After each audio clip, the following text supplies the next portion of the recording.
All right, let's start off on number 6 here. So this one we're going to do all of these. First of all, we'll do f plus g of x, and so that's just the two functions added together. All right, so there you go. And then I would just simplify this, and they already have a common denominator, so that's nice. So then I would just put my answer like that. Now this does also ask for the domain, and when you're doing domain, you have to actually keep in mind the domain restrictions of the original function. So I see on both of these cases x cannot equal -1. And then you have to look at the final function as well, which also x cannot equal -1. So then I would say the domain is -∞ to -1, -1 to infinity. So there's my answer with the domain. All right, next up, f minus g is the same idea here on number 6, which I'm still working on. So 6 is f minus g of x would be same idea. And that's just going to be 2 minus x over x plus 1, since they still already have a common denominator. And then I would say that the domain on that one is the same, -∞ to -1, and then -1 to infinity, because we still need to exclude that value. All right, next up, f times g would be the two functions multiplied together.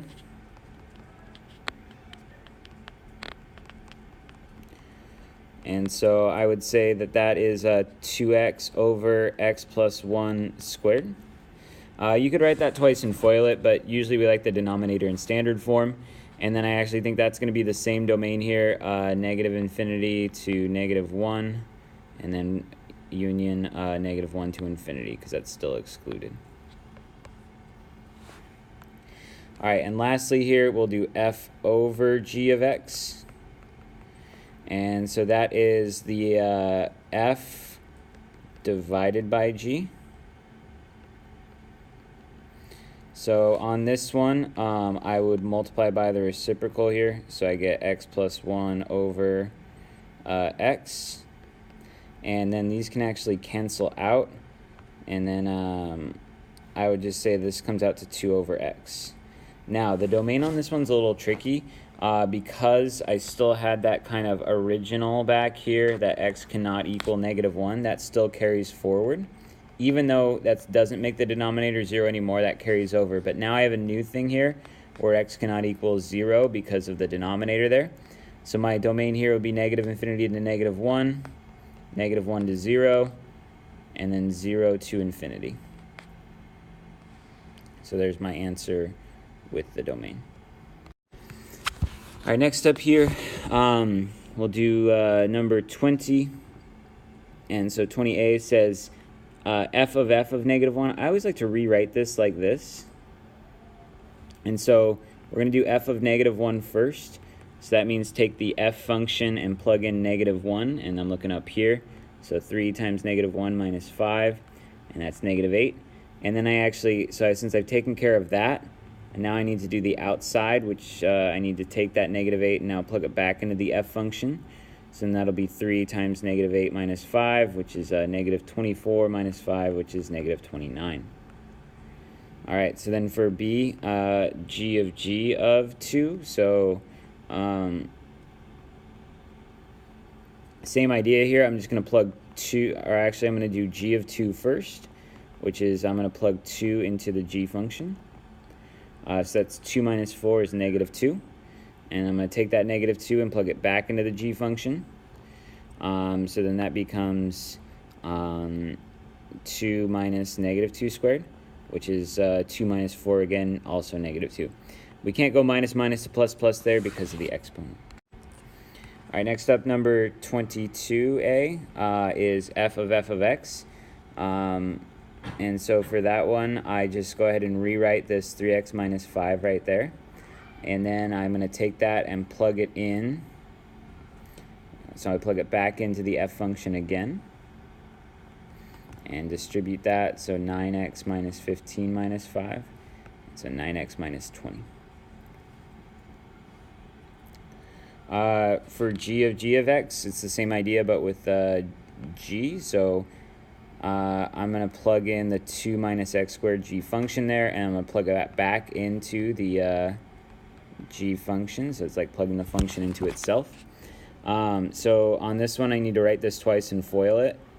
So then that's going to be 4, and then minus 2x is minus 4x, and then plus x squared. And then we'll just distribute that negative, so 2 minus 4 plus 4x minus x squared, and then just combine like terms. So, and I'll put it in standard form, negative x squared plus 4x minus 2. All right, next up here, we'll do these ones that are based on this graph. So for 24, I always do the inside first, so that'll be f of 0. So f of 0 would be right there, and that would be a y value of 0. And that means I take that and then plug it into the g function. So g of 0 is up there at 3. So my final answer, my only answer is 3. All right, then number 26, same idea. I remember that when they have that little floating thing, it's really f of g of x like this. So I do the inside first, which in this case is g of 0, excuse me, not g of x. So g of 0 and g of 0 we already set up here is 3. And so now I need to take that answer and plug it into the f function. So f of 3 is right there, and it is 0. All right. And then lastly here, 28 on this set, f of 4 is f of 4 first, do the inside. So that would be right here at 2. And then plug that back into the f function in this case. So f of 2. And that's down here at negative 2. All right, next up we're going to do number, what are we going to do, 34. So for this one, we're going to do f of g first. So f of g is going to be f of the square root of x minus 3. So I plugged in the g function first, as you can see here. And so that means I take that and plug it into the f function. So that's going to be the square root of x minus 3 squared, which you can actually simplify to just x minus 3. However, for domain here, even though the final answer doesn't have any domain restrictions, the original function had a radical. So it does, or sorry, the inside function. So whenever the inside function has domain restrictions, those get inherited. And so I would say x is greater than or equal to 3. And so I would put this domain at bracket 3 to infinity. So we have the function with its domain. All right, next up we'll do the next part, g of f of x. It's just the other way around, so g of x squared. And so that would be the square root of x squared minus 3. Now that's good for the function, but for domain here, the inner function didn't have any restrictions, but actually my final answer has some restrictions. So those are the two things I need to check. The inside of a radical must be greater than or equal to 0. I see that this has a quadratic inequality, so I'm going to have to use test points here. So I got negative rad 3 and positive rad 3 are my zeros. And so now I need to do test points, so I can try like x equals negative 2. And I can actually just plug it into the actual function here. So that's negative 2 squared minus 3 is obviously going to come out positive. For x equals 0, it will be 0 squared minus 3, so that's negative. And then x equals 2, it would be 2 squared minus 3, which is positive. So our domain is going to be out here